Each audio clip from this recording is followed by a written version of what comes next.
Well, we're all kind of familiar with the dollars that are, expended on behalf of the American Recovery Act, and in particular the ARPA funding for neighborhoods and cities. And although the money is going to cities, it's actually being expanded and expended in the neighborhoods. So we're deeply interested in what those kinds of asks will provide, which is kind of unique because it's a bottom-up as opposed to a top-down proposition. And there have been a number of cities, and there's a document called New Localism. Do we have that on the page anywhere? I'll get it.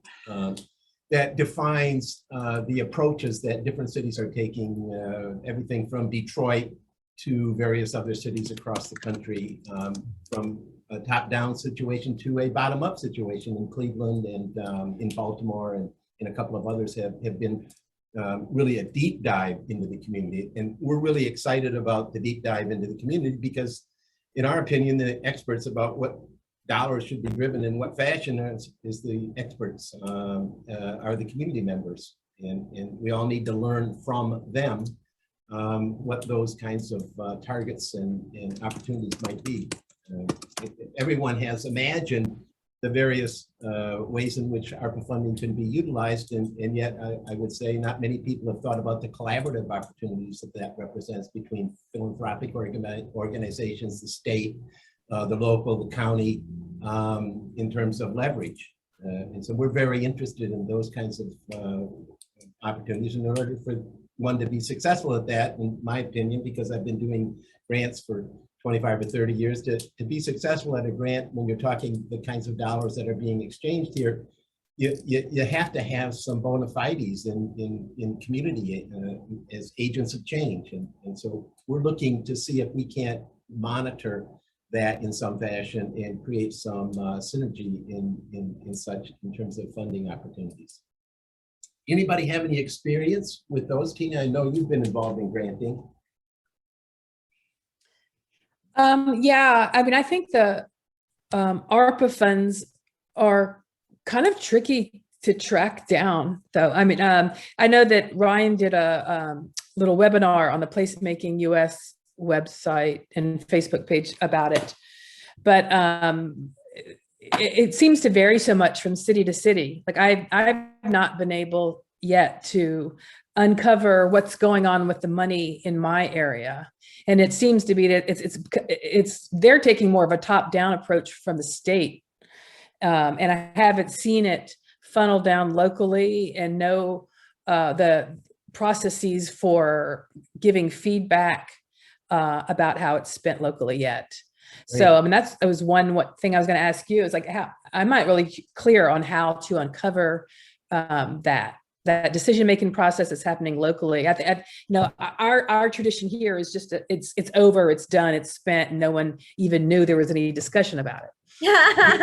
This document that we're looking at right now is the exemplar of explanation. I'm going to put it in the chat. This is Brookings Institute and also Bruce Katz and company, and who have been involved in this work for at least a decade, maybe longer. And so it serves as a really good roadmap to be looking at the very thing that you're expressing, which is traditionally everything is decided before it gets to the community. And in this case, it's going to be decided in the community to come back. And that's a very distinct difference in how funding is going to be allocated. Yeah, I did read this before this Zoom call, and it gives different examples. And I hope what you say is true, but I wonder how you know that that's going to happen, and how do we find out? Lindsay might have. Lindsay, do you have any thoughts about that? Is she there? I'm sorry, yeah, your audio is breaking up. Can you repeat? Oh, do you have any thoughts about Tina's concern and our concern about how the money typically just gets spent and it never even is a question to the community about what they might want? And like, how do we track it down? Yeah, the role that design thinking's playing, and any kind of advocacy in motion that you've seen in the federal space or around that? I have to be honest, I haven't really been following it as closely as I have maybe previous rounds of funding. But I do know that at least with a lot of transportation funding, the programming process, which is the process in which funds are allocated to projects, are performance based, and MPOs do have to publicize their selection criteria. And so, I'm not sure how that happens with like these kind of special pots of money, but I do think it's worth, engaging with the regional decision makers, maybe at the MPO or other planning bodies to see, what type of, how transparent they're being and what type of information is available.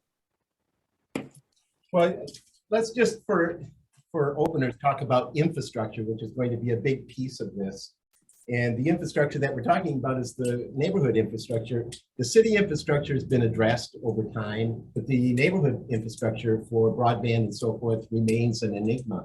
And that can only come from users. And so they're going to have a voice about how that efforting takes place. Certainly the dollars that have been spent by the educational institutions to get the more recent pandemic resolved on remote learning has installed equipment across those broad swaths of previously unconnected, or maybe even still unconnected, but at least they have the tool set. So I think you're going to find some surprises, and I know that administratively, almost every city is recognizing that the lay of the land that had traditionally been understood is now somewhat been enlarged and probably more deeply than any of us anticipate. And I think that's really the interesting thing about this is these are questions, number one, that funding has never been for, and number two, that has not been identified as for what in particular. And so identifying those various buckets, everything from what work from home and learn from home is done to the infrastructure and the need for connectivity and the additional ARPA dollars based on the neighborhoods themselves from an economic or a social or an infrastructure or an EDA collaborative funding proposition are all still up for discussion. And I think that really, if one thinks about it, these are all new questions with answers that have yet to be determined. And I think that's the exciting part of this is, the imagination and creativity that knows no zip code. And I think there's some wonderful thoughts and ideas that are out in the community that have never been voiced before. And I think that's the hunt. That's actually what we're looking for. Is Thomas on? You said it was a little better now. Is that still right, Thomas? I'm on, guys. I'm on. Awesome.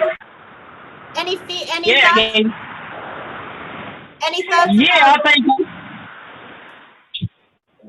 Go ahead, Monica. Sorry. No, you go ahead. Now, you were saying any thoughts about? Any thoughts? What were you saying? Any thoughts about getting community voice central to this round of funding coming at us down the pike? Yeah, well, the community definitely needs to have input. We were at the city council meeting last night, and the council members were highly upset because they were saying that they demand that the community be involved in the decisions that are going to be made, allocate the funding. So we were glad to hear that. So they're planning on meeting with anybody who's interested in tabling that. So next week when they had a city council meeting, I think it'd be a good idea for a bunch of us to be there, because the mayor literally is trying to make allocations of the money to what she wants it to go to, and they said no. Right. It's a citizen to come first. So it's a citizens first thing. That's number one. And number two, we should be there so that we can have some input. And then they're going to set up some planning meetings. Absolutely. So I'm giving you, yeah. What's really interesting is other cities, have been in repute have been at this for months, since May, June, July, August, September, and here in September, and we're just starting to hear that maybe we should have some town hall meetings to solicit information. Right. It's always at the end that authoritarian thing pops up, okay, we'll just rush the thing at the end and no one will be able to do anything about it. But I think we found out last night that maybe somebody will do something about it. So we applaud their insight about showing up next week and making that case. Yes, most definitely. I know Mr. Bass was there last night, and me and Sonia were there last night, and a few other people. Julia Ruffin was there. So we got a chance to get an earful, and they're not having it with the mayor. She's playing politics. They're not having it. They demand that the city, the community is involved, and what's going to happen with those dollars. Love Well, this it. is what that's so all good. about, isn't Yeah. it? You know, so We were online watching. Yeah. Were you able to talk with is Sonia joining us today? Yeah, she's here. We're on the road, but she's here. Oh, you're on the road. Hey Sonia. I'm just trying to take care of some clients. Okay, yeah, no worries. Yeah. But we're looking forward to having a deeper conversation around OLSA and community schools. education is such an important ingredient here. The way education is being mediated in the moment is an indication of how desperate this is going to get. You know, we still have the COVID to fight through, and we're not sure that the education system has learned how to use remote as a vehicle for success.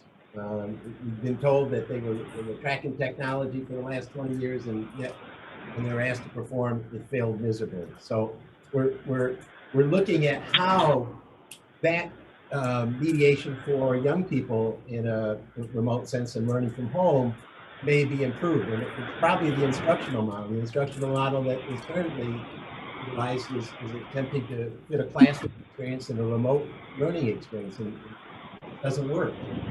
It has to be reversed in terms of engagement, because you want to be asking questions instead of telling answers. It sounds difficult, but it's really not. So we're excited about the possibilities that represents. Turn off the air.